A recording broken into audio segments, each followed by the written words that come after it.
Good afternoon, Raymond Meneses from Legal Management Services. How are you? Very well, thank you. Very well indeed. Glad to be here. Excellent. It's another great opportunity to engage with you. There's been some good conversation. I just maybe wanted to pick up with you from a question that I had from our previous webinar. Sorry. One of the outcomes to that potential dispute with employees, where Yes. employees have the right to refuse work, where they believe that they could be exposed to COVID. The legislation refers to mediation as well. It's one of the questions that I had from last time. Is there a legally required mediation? Obviously, I know through the Department of Labor, I know that they are available for mediation in those instances. Can you seek outside mediation as well? Because I know you do a lot of mediation. I do, thank you. So the Act anticipates that it's referred to arbitration, and the preceding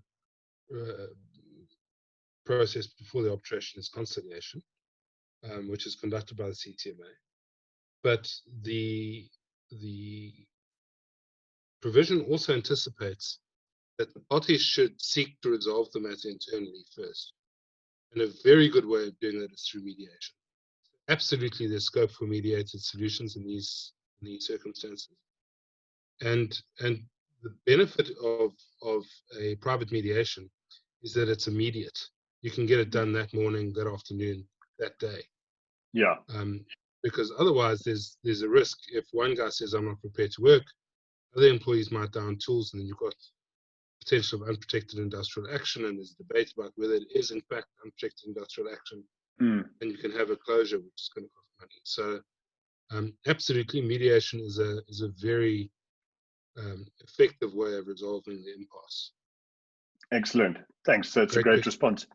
So anyway, to the topic at hand, you and I are going to be discussing today what to do if somebody is identified in your workplace to be COVID positive. So if you give me kind of a minute's worth of latitude, maybe I can just frame the question for us.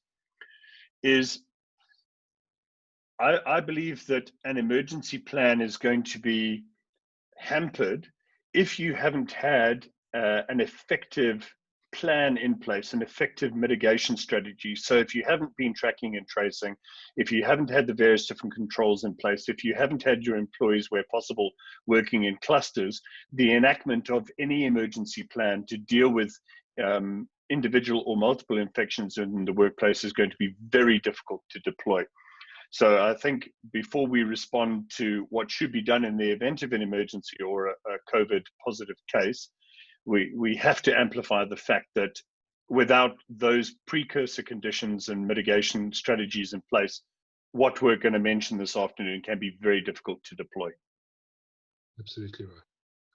So just to reiterate that and to maybe underscore the point, every employer should have undergone a risk assessment before reopening the enterprise, and every employer is obliged by law to have a workplace plan. They call it different things: standard operating procedures,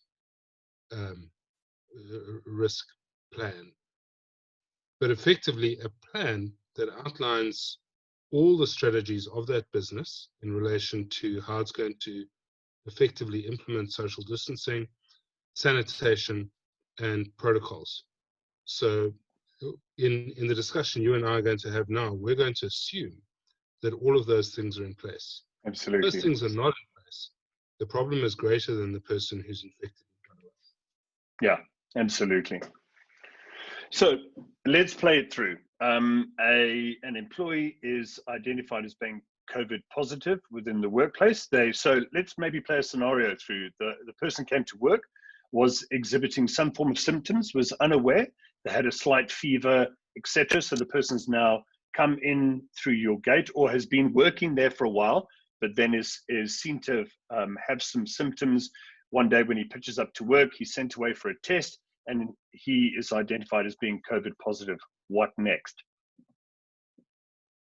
So just to start with, employers are not testing whether employees have COVID.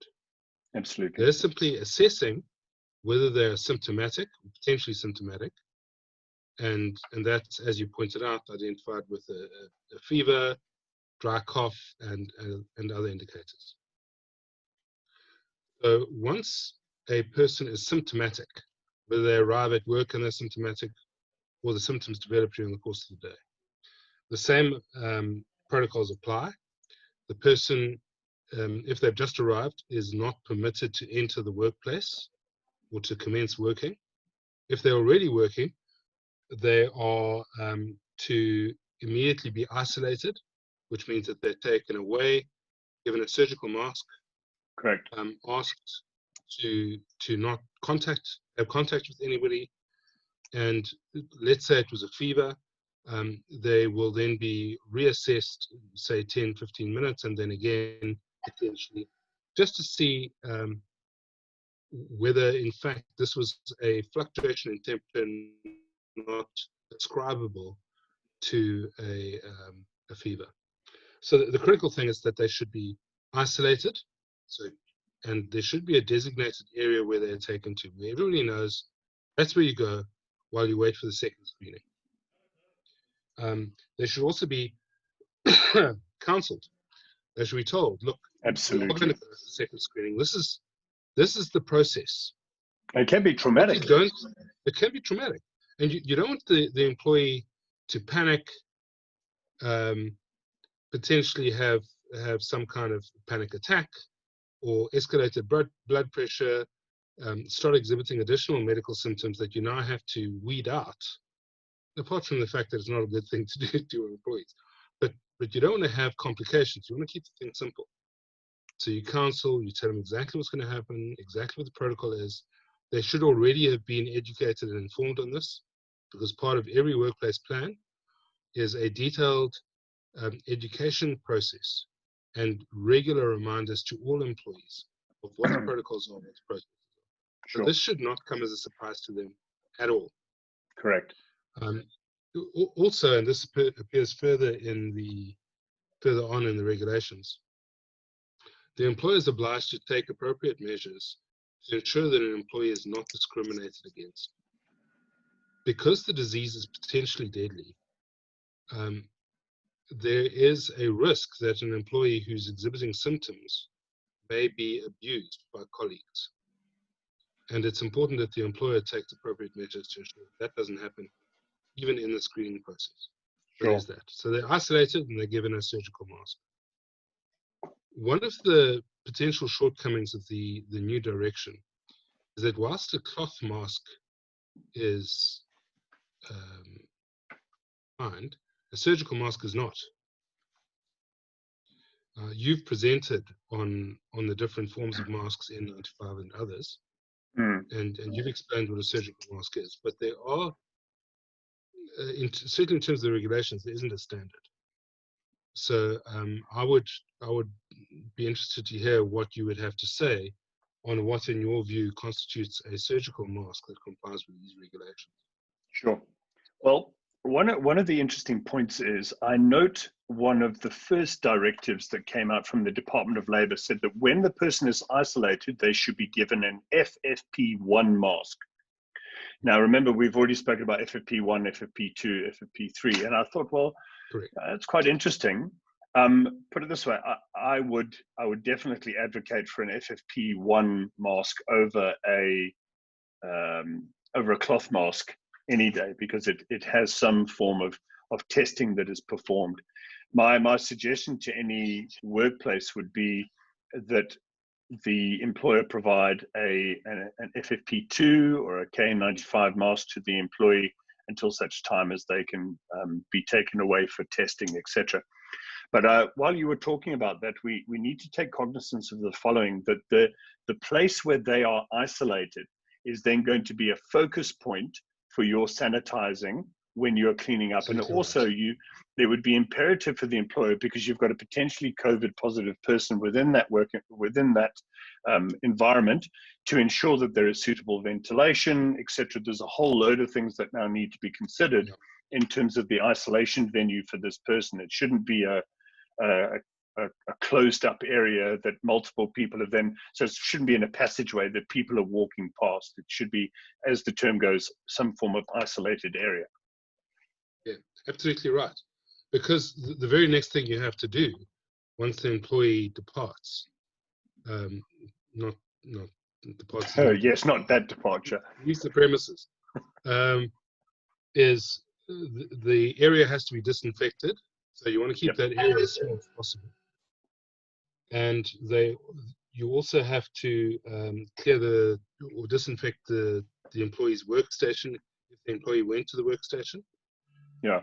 And immediately undertake contact tracing and find out on that day immediately who that employee has been in contact with, and have that information available, and encourage each of those employees to really be vigilant about their social distancing for the day. Okay. They may, in fact, those employees with whom the employee has been in contact may be required to be screened and tested. Obviously, the challenge is that the symptoms are not going to be immediate. There's quite a long incubation period. So you have to have a record of who that is, and then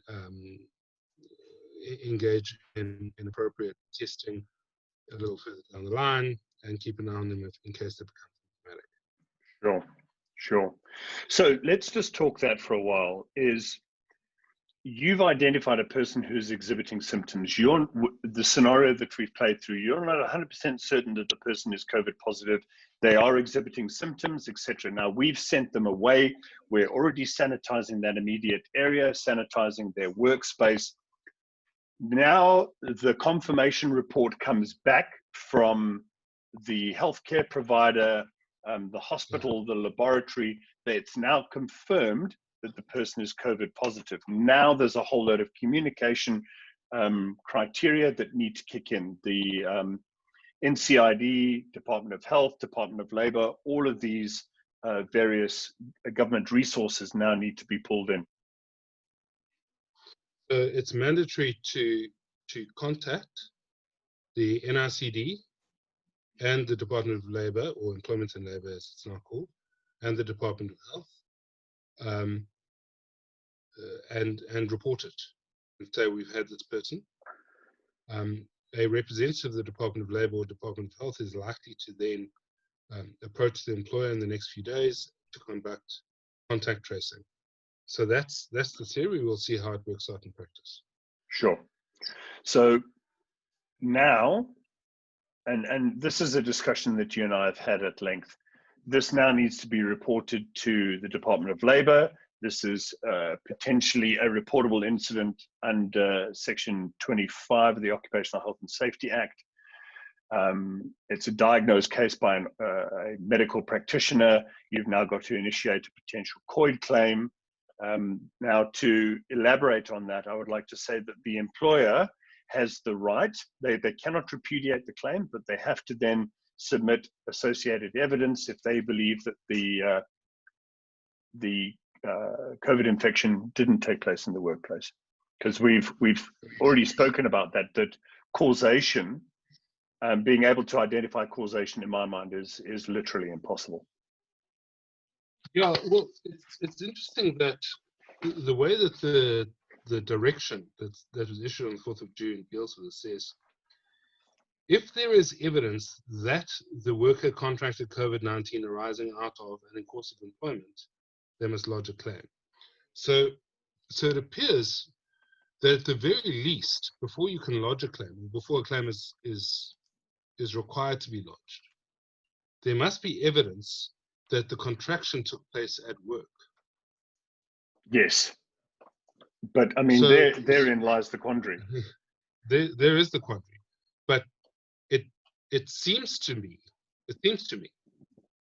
that an employee wouldn't be able to say, well, I must have got it at work, because where else could I have got it? And the employer says, well, there's nobody else at work who has tested positive for it. We have all of our protocols in place, on the one hand. On the other hand, we know that you live at home with several people who make use of public transport every day. You make use of public transport every day. It's a much higher likelihood that you contracted the disease outside of the workplace. Give us evidence, because that's what the document requires. That's what the regulations require. Give us evidence to support a claim to go to COID.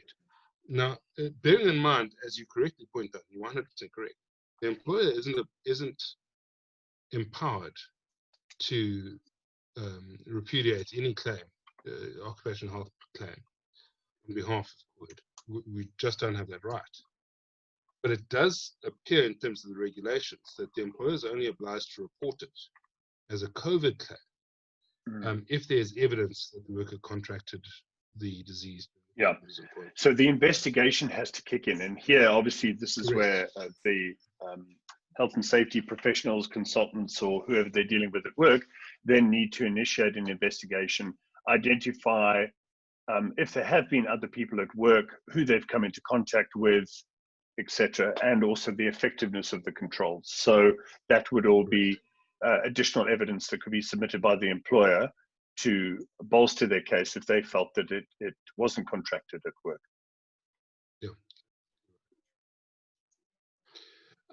So if I could then move along, the question is, conducted the tests, the investigation, we found that there were no obvious flaws in the workplace plan or in the risk assessment, so there's nothing to be done from the employer's perspective.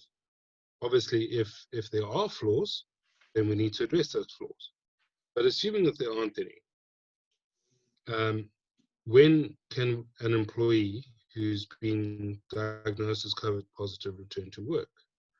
So what the new direction says is that if a worker has been diagnosed with COVID-19 and isolated in accordance with the DOH guidelines, an employer may only allow a worker to return to work on the following conditions. In other words, the default position, an employee who's been COVID positive can't come back unless these criteria are met. Yeah, yeah. And that's quite a big deal, because I think what's going to happen is employees who test positive and may be asymptomatic or have mild symptoms and who've exhausted their sick leave may want to come back earlier than the regulations permit. Yeah. And the employer may not permit the employee to return in those circumstances. So I'm going to run through what the criteria are now for an employer to be allowed to permit an employee to return to work. First is the worker has completed the mandatory 14 days of isolation. Now, right.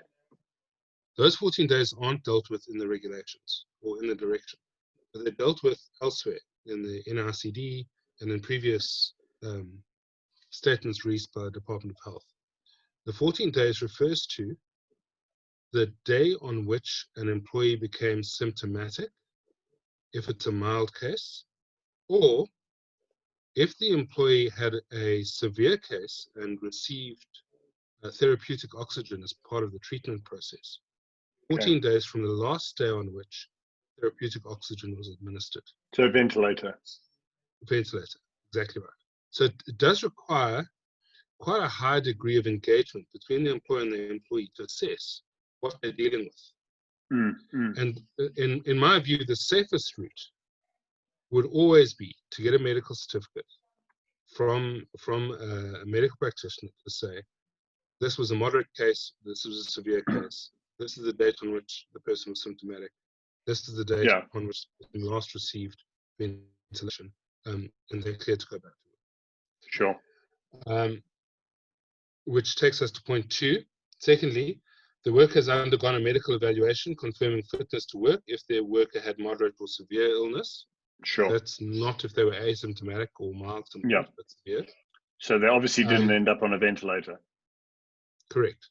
And that assessment doesn't mean that they have to be assessed and found COVID negative. That's really important. Correct. It simply is an assessment that they're fit to work.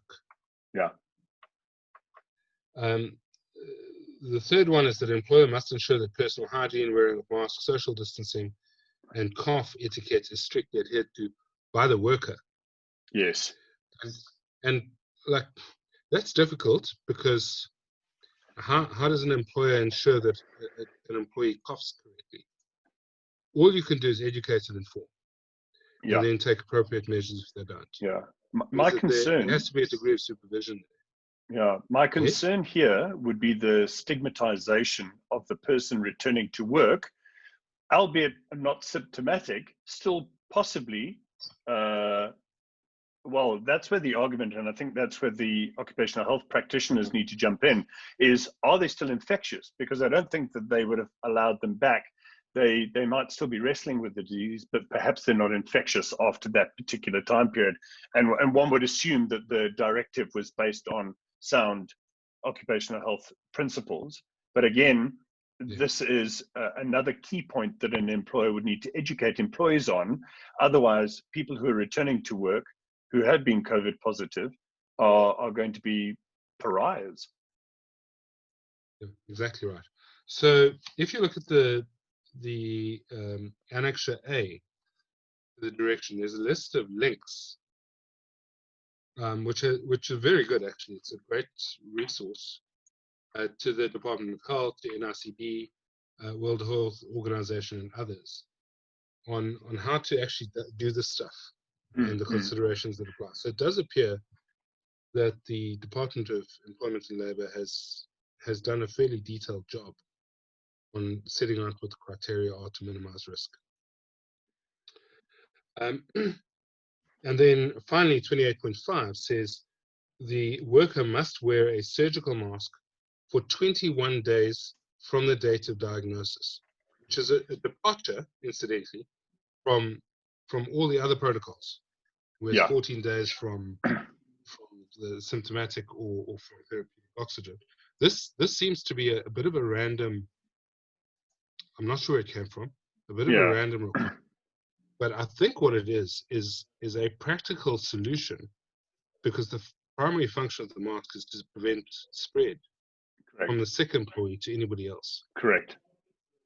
So the surgical mask is going to achieve that. Hopefully, should, if they're compliant in its use and observe the other health protocols, they should be absolutely fine from the date of diagnosis, and that's irrespective of whether they're symptomatic or not. Yeah, correct. You can be COVID positive and not symptomatic at all. Yeah. So anybody who tests positive has 3 weeks, so that's 14 days in self-isolation or in isolation, plus an additional 7 days where they're going to be wearing a surgical mask at least. Correct. Okay. Then what about if an employee who's COVID positive has been in contact with other employees? What do you do then? The direction says that if a worker has been in contact in the workplace with another worker who's been diagnosed with COVID-19, the employer must assess that worker's exposure in accordance with the Department of Health's guidelines to ascertain whether the exposure carries a high or low risk transmission between the workers. Yeah. And the guidelines there are the guidelines that were issued in terms of high-risk employees. Yes. At the time, they had in mind nurses and doctors. And correct. But the same applies. Yeah. If there's a low risk of exposure, the employer may permit the worker to continue working using a cloth mask and must then monitor that employee for 14 days. And then if there's a high risk, the worker must remain in quarantine for 14 days. So this is potentially disruptive. And the employer must place the worker on sick leave in accordance with clause 27.3 for that period. And if the person exhausts the sick leave, unless the employer makes a special arrangement, they're then going to be on either unpaid leave or annual leave. Yeah. So yeah, those are the practical measures. One of the things I wanted to highlight here is that the compliance officer is required to be appointed, who's a manager, has to own the enforcement of this policy in respect of not only the COVID positive employee, but all the potentially affected employees who come into contact with them. That's a high degree. It's a very responsible position. It's a high degree of monitoring required for that from that manager. from that manager. If you look at these clauses about cloth mask, monitoring symptoms, and ensuring compliance with all of the protocols, so Sure. it's quite a bit. And if you've got one compliance officer with a staff of 600 or 700 people, that becomes quite real. Yes, absolutely.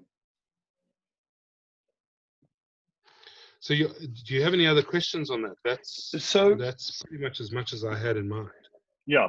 So that lays out quite a few of the employer's response with regards to the people in the interactions.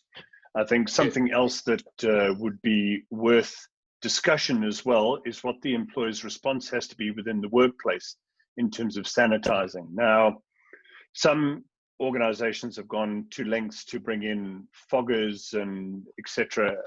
And again, I could potentially argue around the efficacy of those issues. But what any employer would have to do reasonably would be to go around and clean or sanitize everything that employee has come into contact with. So particularly focusing on those high-risk touch points, doorknobs, handrails, taps, the personal computer, the printer, whatever they've come into contact with, their tools and equipment.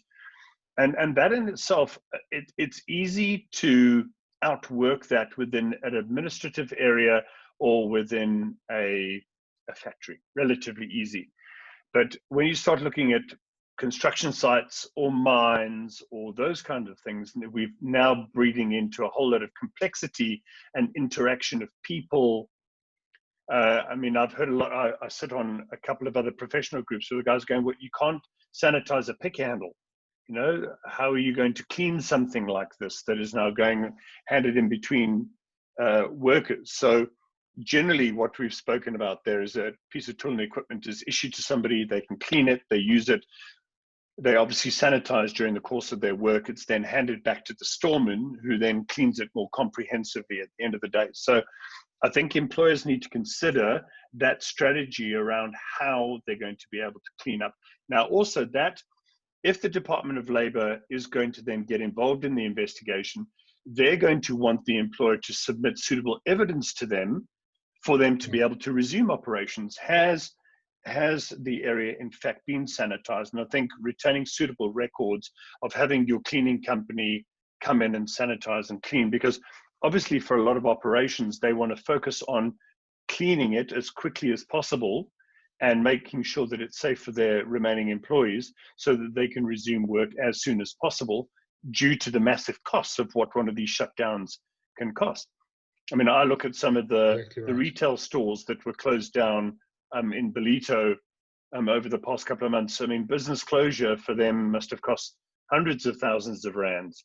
So some were closed for a week, some were closed for a couple of days. And I think those who wanted to open up quicker, their opportunity to reopen would have been based on the effectiveness of the cleaning program. But I would like to stress this, is if they did their work up front, as in planning and working in clusters, etc., they would be able to clean and resume operations a lot faster.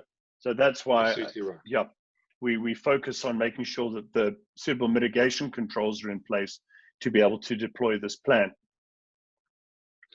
And on that, you raised such a good point about most employers have outsourced cleaners, and the fact that an outsourced cleaner has been appointed doesn't remove the obligation to enforce the rules.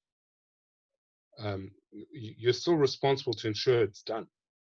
So it does involve, in my view, engaging with the cleaning service and saying, look, here are our standards, here are our protocols. Yeah. Your work have to comply with these protocols. Correct.